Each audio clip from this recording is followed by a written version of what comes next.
C'est l'exemple de ce que nous avons dit depuis des années, que le développement endogène était possible en Outre-mer. Beaucoup ont douté, beaucoup n'ont pas compris l'action du président de la République, beaucoup n'ont pas compris pourquoi nous avons fait un axe de développement de notre politique.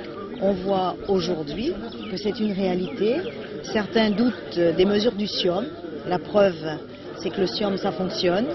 C'est que le SIOM, c'est pour les ultramarins, c'est pour les Réunionnais, parce que nous n'aurions pas eu ce soutien. Aujourd'hui, la filière n'aurait pas été en capacité de mettre en place ce projet défi. Et au bout du compte, qui est le gagnant? Ce sont les consommateurs réunionnais. Et à la fois, on peut faire baisser le prix de la viande et en même temps, on peut permettre de développer une activité, de créer des emplois, parce que rien que dans la filière viande, vous avez aujourd'hui 850 emplois et demain c'est 1600 emplois qui sont en jeu.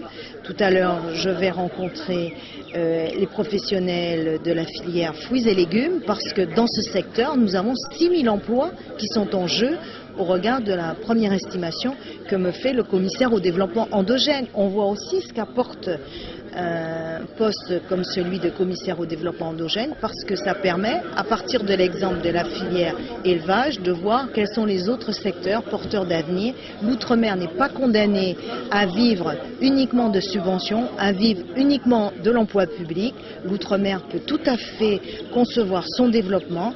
C'est un modèle ici et j'espère qu'il servira d'exemple aussi bien pour la Réunion que pour les autres territoires. En tout cas, j'en éprouve une très grande fierté pour la Réunion, mais pour les ultramarins.